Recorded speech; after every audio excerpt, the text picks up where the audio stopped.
We're talking from the Liberty Forum of the Free State Project. Let's talk about a story that's very much in the news now, the issue of Apple being requested by court order to unlock the cell phone of one of the San Bernardino shooters. You recently tweeted, "This is the most important tech case in a decade. Silence means that Google picked a side, but it's not the public's."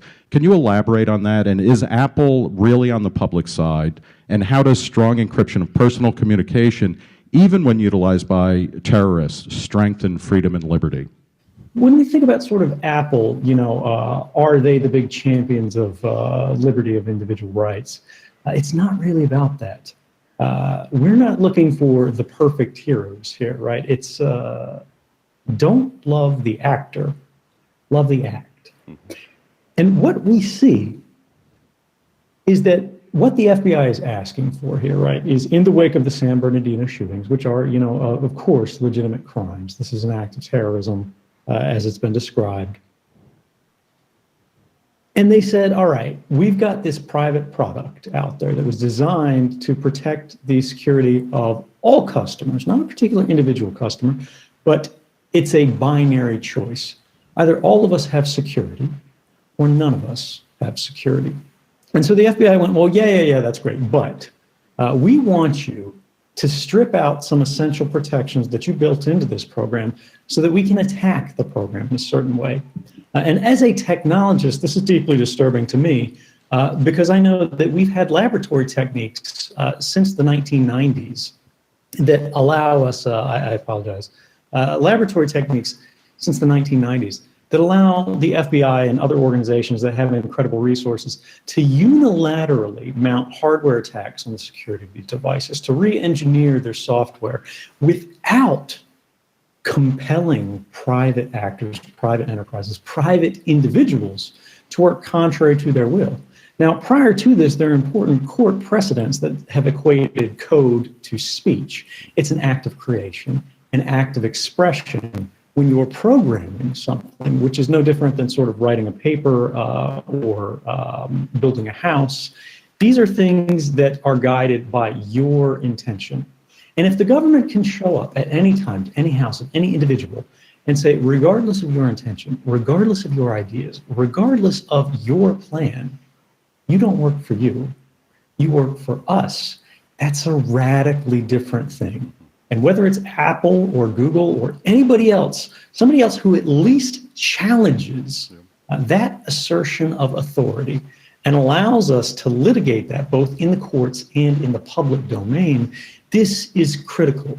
Because prior to this moment, these things were being litigated in secret in front of a secret court called the Foreign Intelligence Surveillance Court, that in 33 years, was asked by the government 33,900 times to authorize surveillance or reinterpretations of statutory law that are more favorable to the government that we never knew about because all of these decisions are classified. And in those 33,900 times in 33 years, the government got a no from this court only 11 times in 33 years. That's why it matters. Well, that's why I think this is important. Can I ask a follow-up question? And part of this is legal, but part of it is also kind of technological. I mean, is any communication really secure anymore? David Brin, 20 years ago, talked about the Transparent Society, about privacy is done, get over it. And if no communication is really secure anymore, is it a problem? Or is there a way to actually hold the government accountable or to restrain it, or corporations for that matter? I mean, is this beyond a question of government acting and corporate acting and individual acting? Because certainly Brin was writing long before Facebook and social media, where people are giving away, just oodles of information again and again. So, is any communication private anymore? And if it isn't, then what next? The idea here is there are different kinds of surveillance, right? There's mass surveillance, which is typically done of communications in transit, right, as they cross the internet over lines that you don't own, but you don't have a choice not to use because of the nature of the modern communications grid. You can't say, I want my communications to only route over this network.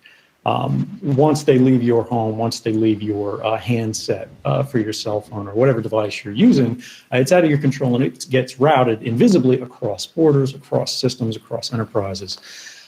The danger of this is that any one of these actors, whether they're corporate actors, whether they're governments, and we know for a fact that governments particularly are abusing this capability, as they transit, if they're transiting electronically naked, that is unencrypted, anybody can read these. They can capture these, they can store these, they can do whatever they want with them, and there's no indication that it happened. So this is the property, of course, that spies like, whether they're corporate or state. It's that nobody, people don't even know that they're being spied on. Does this mean that they're right? Does this mean that there's nothing that works? No.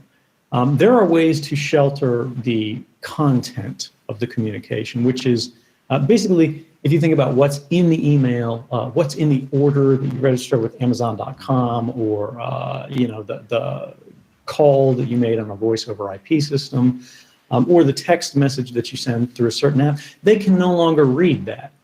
All they can see, what you're doing is those communications that were electronically naked have now been closed. They've been armored in a kind of thing that means, they can't just kind of look under your skirt and see what's happening there. All they can see is that now there's a covered wagon sort of moving down the trail. That cover allows you to have some measure of privacy, but there's still a danger here, which is they can monitor the movements of the wagons. And this is what the government refers to as metadata. Right. How non-experts should think about it is me data. It's data about you. They're perfect records of private lives in the activities sense. They can't see what you're saying, but they can see who you're saying it to, when you're saying it, with what frequency. Intelligence agencies use this information to derive what we call the pattern of life of individuals.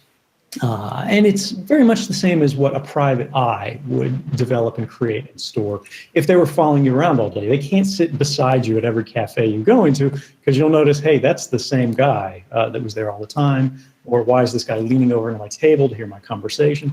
But they'll be near enough to see who you're meeting with, when you got there, what the license plate of your car was, when you left, where you traveled to, where you slept at night. Now, this stuff is being done on a mass, indiscriminate scale to all of us, even today, in sort of after these reforms.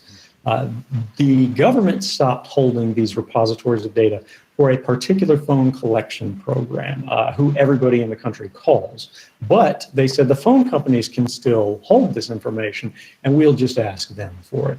But for the internet, they haven't made any changes to those programs as a result.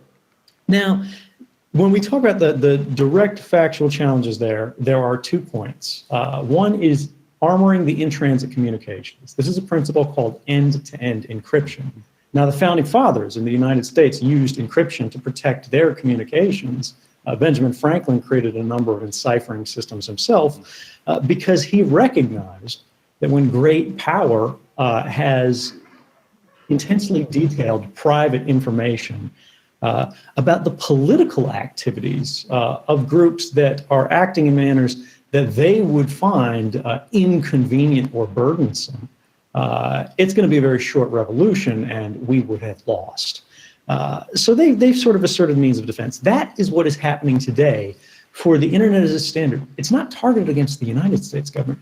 It's targeted against all actors who seek to subvert the intention of the users. We're trying to protect everyone everywhere across borders. We're not just fighting the NSA, right? This is about China, Russia, North Korea, Iran. Whoever you're afraid of, we can protect everyone from all of them by working together. Now, there is still that further measure of metadata, sort of me data, again, the private activity records, where how do we conceal the fact that a communication occurred, as opposed to the details that occurred within it. And that's still an area of active research. There are programs that are developed that do help with this, but this is still actively a topic of research.